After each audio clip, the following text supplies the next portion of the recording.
প্রশ্ন, তাহাজ্জুদ নামাজ কত রাকাত ও কিভাবে পড়তে হয়, কি নিয়ত করতে হয় আর কখন পড়তে হয়? আসসালামু আলাইকুম ওয়া রাহমাতুল্লাহি ওয়া বারাকাতুহু। আলহামদুলিল্লাহি ওয়াহদা ওয়াসসালাতু ওয়াসসালামু আলা মান লা নাবিয়্যা বা'দা।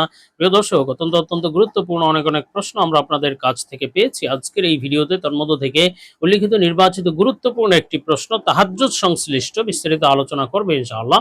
সুতরাং মনোযোগ সহকারে ভিডিওটি শেষ পর্যন্ত দেখবেন। আর আপনার কোনো প্রশ্ন থাকলে অবশ্যই কমেন্টে লিখে যেতে পারেন, আমরা পরবর্তী ভিডিওতে জবাব দেওয়ার চেষ্টা করব ইনশাআল্লাহ। তো প্রিয় দর্শক, আমরা সরাসরি প্রশ্নের জবাবে চলে যাই। প্রশ্ন ছিল, তাহাজ্জুদ নামাজ কত রাকাত ও কিভাবে পড়তে হয়, কি নিয়ত করতে হয় এবং কখন পড়তে হয়? দেখুন, অত্যন্ত গুরুত্বপূর্ণ প্রশ্ন এবং এটার মধ্যে বেশ কিছু প্রশ্ন সংযুক্ত করে দেওয়া হয়েছে। প্রথমত হলো তাহাজ্জুদ কখন পড়তে হয় বা তাহাজ্জুদ নামাজের সময় বা ওয়াক্ত কখন। দেখুন, তাহাজ্জুদ নামাজের সময় হলো এশার নামাজ আদায় করার পর থেকে নিয়ে ফজরের ওয়াক্ত হওয়ার পূর্ব পর্যন্ত তথা সুবহে সাদিক হওয়ার পূর্ব পর্যন্ত। এই সময়ের মধ্যে আপনি যদি নফল নামাজ তাহাজ্জুদের নিয়তে পড়েন তাহলে আপনার তাহাজ্জুদ আদায় হয়ে যাবে ইনশাআল্লাহ। সেক্ষেত্রে আপনার যদি শেষ রাতে ওঠা সম্ভব না হয় তাহলে আপনার জন্য উত্তম হবে যে তাহাজ্জুদ একেবারে ছেড়ে না দিয়ে এশার নামাজের পরে ২-৪ রাকাত তাহাজ্জুদের নিয়তে পড়লে আশা করা যায় আল্লাহ তাআলা তাহাজ্জুদের সওয়াব দিবেন। তবে তাহাজ্জুদের উত্তম সময় হলো রাতের দ্বিপ্রহর অর্থাৎ মধ্যরাত চলে যাওয়ার পরে অথবা রাতের শেষ তৃতীয়াংশে তাহাজ্জুদ পড়া উত্তম।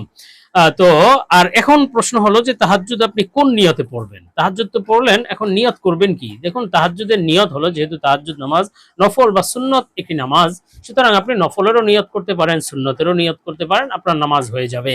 সেক্ষেত্রে আপনি এই নিয়ত করতে পারেন যে আমি ২ রাকাত তাহাজ্জুদ নামাজ আদায় করছি বা ২ রাকাত নফল নামাজ আদায় করছি অথবা ২ রাকাত সুন্নত নামাজ আদায় করছি, তাহলে আপনার তাহাজ্জুদ আদায় হয়ে যাবে।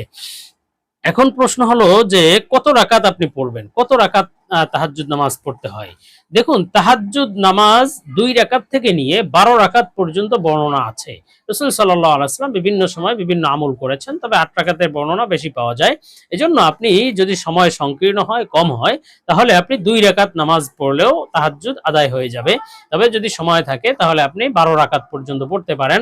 আর যদি তার চেয়ে বেশি পড়তে চান সেটাও পড়তে পারেন। ১২ রাকাতের বেশি পড়লে যে আপনার গুনাহ হবে বা তাহাজ্জুদ হবে না, বিষয়টি এমন নয়। আপনার আদায় হয়ে যাবে এবং তাহাজ্জুদ হবে। আর তাহাজ্জুদ নামাজ ৮ রাকাতও পড়তে পারেন, যেহেতু অনেক বর্ণনা ৮ রাকাতের কথা বর্ণিত আছে। তো এটা আপনার সময় সাপেক্ষে এবং আপনার সুযোগ সুবিধা হিসেবে। এখন তাহাজ্জুদ নামাজে আপনি রাকাত না বাড়িয়ে বরং আপনার জন্য উত্তম হবে যে আপনি কেরাত লম্বা করে পড়লেন, রুকু সিজদায় বেশি সময় দিলেন, এটা উত্তম। সেজন্য আপনি সর্বোচ্চ ১২ রাকাত পড়লেন উত্তম হিসেবে, এবং আপনি বেশি সময় দিয়ে এই নামাজ ধীরস্থিরতার সাথে আদায় করলেন, এটা আপনার জন্য বেশি উত্তম হবে। এখন কথা হলো যে আপনি কিভাবে পড়বেন, তাহাজ্জুদ নামাজের আপনার নামাজগুলো কিভাবে পড়তে হয়।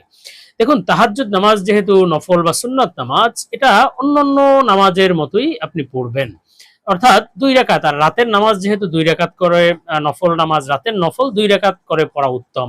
এজন্য ৪ রাকাত করে পড়লে আপনার তাহাজ্জুদ হবে, তবে উত্তম হলো ২ রাকাত করে পড়া।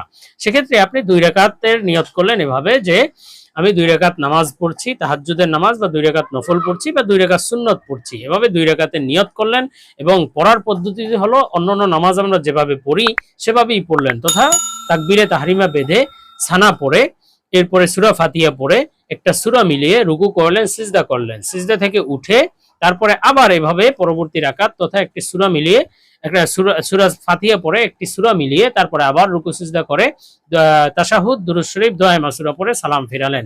এই পদ্ধতিতে আপনি তাহাজ্জুদ নামাজ পড়তে পারেন।